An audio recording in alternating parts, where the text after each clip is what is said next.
सन्मति सागर जी महाराज की, गणाचार्य परम पूज्य 108 श्री विराग सागर जी महाराज की, परम पूज्य आचार्य गुरुदेव श्री विशुद्ध सागर जी मुनि महाराज की, 3,9 करोड़ महामुनिराजों की। बंधो, यह पवित्र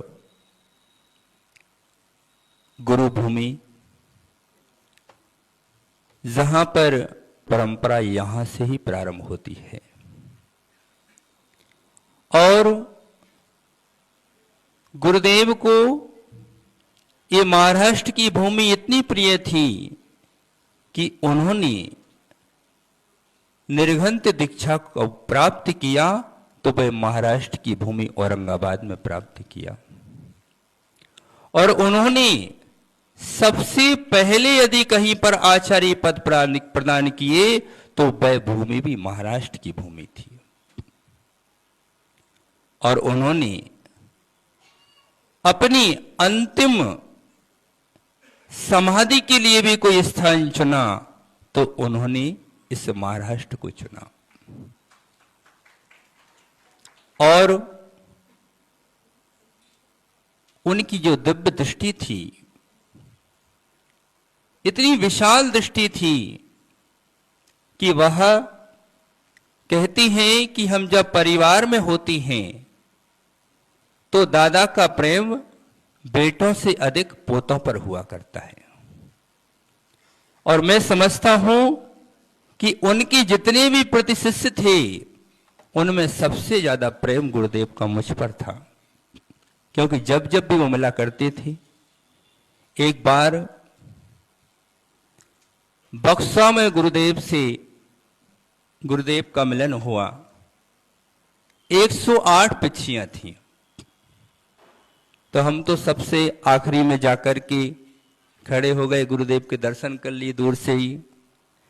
लेकिन गुरुओं की दृष्टि कितनी विशाल हुआ करती है कि जब आचार्य भगवान एक प्रसंग सुनाया करते हैं पन्ना का, कि जब आचार्य गुरुदेव विराग सागर महाराज और आचार्य गुरुदेव विमल सागर महाराज जी का मिलन हुआ तो आचार्य भगवान कहते हैं कि मैं तो भैया छोटा सा था तो एक कोने में जाकर के खड़ा हो गया। लेकिन आचार्य विमल सागर महाराज ने देखा और उन्होंने विशुद्ध सागर जी को आगे बुला करके अपने गले से लगा लिया। ऐसे ही जब बक्सों में पंडित जी, बक्सों में जब 108 पिछी एकत्रित हुई तो हम तो एक कोने में बैठ करके उनकी वंदना कर ली और अपने सामायिक को जाकर के बैठ गए। और जैसे ही सामायिक से पूर्ण हुई तो एक मुनिराज आकर के बोले कि आपको गणाचार्य महाराज बुला रहे हैं। अब भैया कभी ऐसा लगता है कि बड़े गुरु बुलाए तो वैसे ही थरथर, गुरु जी बुलाते हैं तो ही हमको डर लगता है, अब बड़े महाराज बुला रहे हैं तो हमने कहा भैया ये पास में एक महाराज जी बैठे थे, आप भूल गए हो, इनको बुलाया होगा। तो वो भी उन्होंने सोचा हाँ हो सकता है गलती हो गई हो कुछ। तो वो गुरुदेव के कक्ष में वहीं पर हमारे गुरुदेव भी बैठे हुए थे और आचार्य महाराज बैठे थे। तो उन्होंने कहा नहीं, सुब्रत सागर जी को बुला कर लाओ। और वो फिर आ गए हमारे पास। तो हमने कहा भैया क्या अपराध हो गया, हमसे बात क्या है? नहीं अभी आपको अभी चलना है, बोले गुरुदेव ने बुलाया है। अब वहां पर गए हम बड़े डरते डरते। तो गुरुजी ने कहा कि हम विशुद्ध सागर जी से चर्चा कर रहे हैं, आप जाकर के सभा में प्रवचन करके आओ। और उस दिन गुरुदेव प्रवचन करने ही नहीं आए। कम से कम 5,000 लोग वहां पर प्रवचन सभा में थे और उन्होंने आदेश कर दिया। ऐसे ही जब हम लोग अभी पथरिया में थे तो गुरुदेव के साथ हम अकेले, तो कभी इतना डर लगता था कि भाई गुरुदेव के कक्ष में भी नहीं जाते थे। तो गुरुजी के साथ हम भैयावृत्ति करने चले गए। तो गुरुजी ने कहा बेटा ये जो पथरिया का पंचकलानक है वो हम 2024 में करने वाले थे, अभी काम अधूरा है।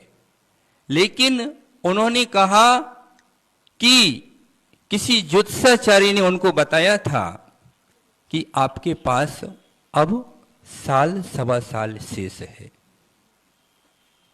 गुरुदेव ने पथरिया में ये बात बताई और हमने सोचा भाई ज्योतिषाचार्य है, इसमें क्या है, बताते रहते हैं, उनका तो काम ही यही है। और गुरुदेव ने कहा कि इसलिए भैया कोई घटना ना घटे उसके पहले ही उन्होंने पंचकलनक इत्यादि करके, और दूसरा एक और प्रसंग हुआ कि जिस दिन वहां पर दीक्षाएं होने वाली थी और गुरुदेव मंच पर जाने वाले थे, उसके पहले एक मुनिराज को उन्होंने हमारे कक्ष में भेज दिया कि आपको बहुत जल्दी में आचार्य जी बुला रहे हैं। तो हम गए, हमने कहा क्या बात है भगवान। तो बोला आपको एक काम सौंप रहे हैं, आपको 5 मिनट में हमारा एक काम करना है और आप ही इस काम को कर सकती हैं। और बोले कि बड़ी माता जी के लिए हमने गणनी पद का बोला है, लेकिन वो गणनी पद लेने के लिए स्वीकार नहीं कर रही हैं, लेकिन आपको कैसे भी उनको मना करके और मंच पर गणनी पद के लिए उनको मनाना है आपको। तो हम बड़ी माता जी के पास गए, हमने कहा कि गुरुदेव ने ऐसा आदेश दिया है।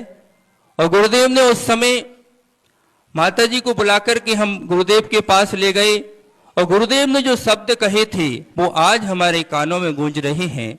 उन्होंने कहा था, देखो माता जी, ऐसा अवसर अब कभी जिंदगी में नहीं आएगा।